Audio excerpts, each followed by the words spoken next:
Let's go to Rex Ryan. The Rex Ryan Report brought to you by Dunkin' Donuts and Advanced Radiation Centers. Rex, it's Michael and Don. Is that a moral victory playing tough against the Packers? No, we don't believe in moral victories. I mean, we're about finishing games, being consistent, and if we play the way we're capable of playing, and we finish and we do play with that consistency, and then we can play with anybody in this league. We realize that. We know that. All right, well, taking away the whole moral victory quote, did you see value? Did you see things that you liked that you can move forward with in that game? Oh, I mean, of course, yeah. There's a lot of good things that happen on that tape, without a doubt. And, we were able to run the football. We were able to protect the quarterback.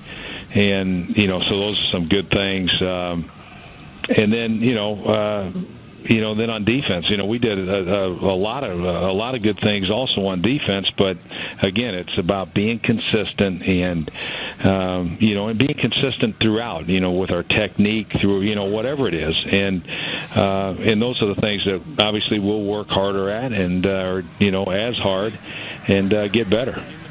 Rex, obviously the big question mark with your defense is going to be the secondary, and they kind of got strafed in the second half. I know they're facing Aaron Rodgers, but does that kind of derail everything else that you do with the front seven that's so good? Well, again, it's what you do collectively. That we knew that was going to be a challenge. Going up there, they have I think they're ranked fourth in the league last year in offense. I mean, they got an outstanding offense and led by their trigger man, and we knew it was going to be a challenge, and it certainly was. But we kind of like to have another shot at them. You had them from a defensive standpoint, Rex. You were holding the field goals. Everything seemed to turn around off that turnover and that 97-yard drive to make it a 21-16 game. What did they do offensively that changed the way you handled them defensively and got them going, scoring points? Well, again, I mean, they, not a whole lot. It really wasn't, from a schematic standpoint, they took more just, one-on-one shots, just jump balls down the field, and they hit some. I think that was the main thing. The quarterback's good. He gives the guy a chance, to make plays, and they made them. But again, it wasn't. The plan really was similar. It wasn't like it was they changed a whole lot. It was, kind of what we expected. Rex, one thing that I don't understand, and I know Gino's only in his second year, I mean, there's a video review, and then he gets called for a delay of game. How's that happen? Well, what happens, quite honestly, it's, we were trying to substitute, late, different type of substitution patterns, trying to, pin a defense, in a personnel grouping without substituting, and quite honestly, it was working. At the beginning of the game, it was really working for us, and then something like that happens, and obviously that doesn't, it doesn't look good that you have that happen after a timeout. But that's kind of what we were doing, with our substitutions. We're holding it purposely, and obviously we held that one a little too late. All right, too many men on the field, too little amount of players on the field. It happened a few times yesterday. How does that happen? Well, too many guys on the field. Clearly this is a team that goes no huddle.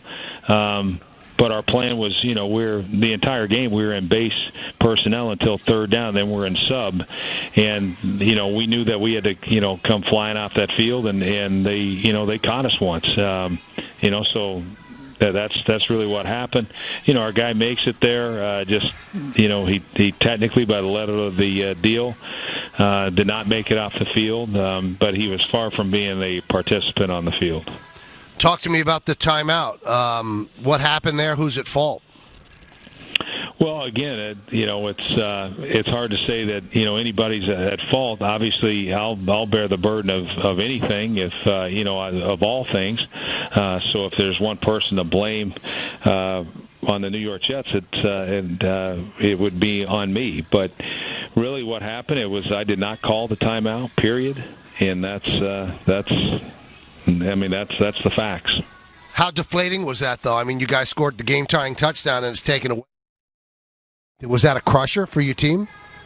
Well, clearly it wasn't a crusher because we went back and executed another fourth down play. Right. And, it's just the tough part about that is we got the ideal play that we want in that situation, and we hit it for a touchdown, and then it's, it comes back. So, you obviously not going to run the same play again, but you go down the list, you come back to your next play, and I will say this, David Nelson, it was he wanted that ball. He thought he can get open, and he did, and it was contested. Gino made a great throw, so I think that's that's a great sign. Well, also, tell us how it technically works, because if the head coach is the only one that can call a timeout from the sidelines, is there another way or a better way in which Marty can communicate with you rather than actually calling the timeout himself?